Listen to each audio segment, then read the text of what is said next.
Ensuite, je voudrais rajouter deux petites choses. Ça, c'est qui ont rien à voir avec le sujet de la hijama et le sujet que j'ai traité dans cet audio.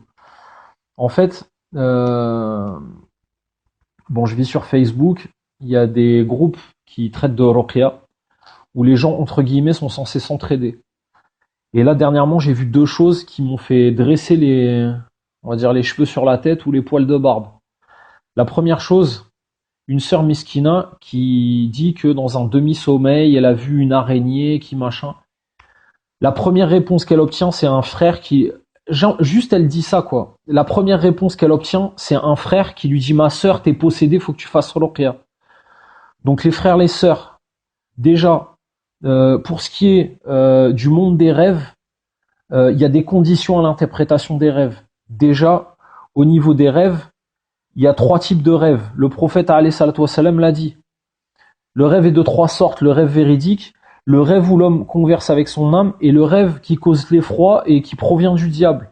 Donc déjà, il faut savoir quel type de rêve il s'agit. Deuxièmement, pour l'interprétation des rêves, c'est pas n'importe qui interprète les rêves.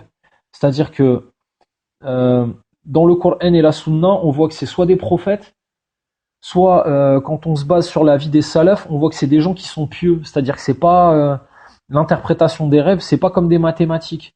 Il faut aussi connaître la personne qui a rêvé. Donc moi je dis une chose, les frères, les sœurs, et là je parle pas que de celui-là en particulier, de ce poste-là, mais je parle de tous les postes que j'ai vus, parce que j'en vois régulièrement des postes comme ça. Je dis les frères qui donnent ce genre de réponse, craignez Allah Azzawajal. Les sœurs qui donnent ce genre de réponse, craignez Allah Azzawajal, parce que vous faites du tort aux gens. Et Yawm al-Qiyamah, vous risquez d'être interrogé sur ce tort que vous avez fait. Parce qu'il y a des gens, c'est pas parce qu'ils font un mauvais rêve qu'ils sont forcément possédés. Par contre, beaucoup de gens à qui on annonce qu'ils ont un mal occulte, c'est pire que si on leur annonçait qu'ils ont un cancer. Alors si vous leur annoncez ça alors que c'est faux, faites attention à vous. Faites attention à vous. Wallah, faites attention à vous. La deuxième chose, c'est un autre post sur lequel je suis tombé.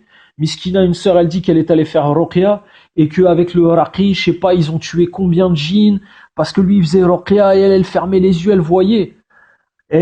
Ça c'est pareil. On n'a aucune preuve que les djinns meurent, pas que les djinns meurent, parce que les djinns meurent vu qu'ils ont, voilà. Mais que les djinns meurent pendant la ruqya, on n'a aucune preuve de ça. Que les djinns sont brûlés pendant la ruqya parce qu'on lit le Coran, on n'a aucune preuve de ça. Que les djinns ils sont torturés parce qu'on lit le Coran, qu'ils ont mal physiquement ou non, on n'a pas de preuve de ça. On n'a pas de preuve de ça. D'ailleurs, je pense que je ferai des audios sur, je pense que je vais faire quelques audios sur les dérives de la ruqya parce que là-dessus il y a vraiment des choses à revoir.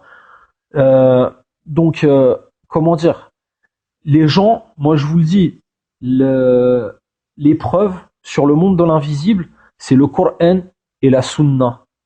C'est pas autre chose. C'est pas le djinn il a dit, j'ai ressenti, j'ai non, ça existe pas. Auprès des gens de la Sunna, c'est pas ça. On parle du monde dans l'invisible avec des preuves du Coran et de la Sunna. Sunna authentique, avec des hadiths qui sont soit ahad, soit mutawattir, mais qui sont authentiques.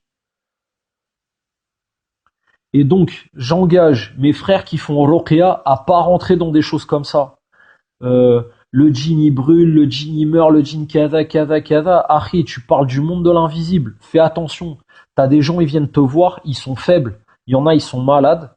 D'accord? Et en plus, tu leur balances des shubuhat, des khurafat et des ambiguïtés dans la tête. Attention, mon frère. Les gens, ils ont pas besoin de ça. Voilà. Donc, j'en finis avec ce sujet-là. Que Allah guérisse tous les malades de la communauté de Mohammed sallallahu alayhi wa sallam, ainsi que tous les malades des autres communautés. Amin. Subhanaka Allahumma wa bihamdik. Ashhadu an la ilaha illa anta astaghfiruka wa atubu ilayk.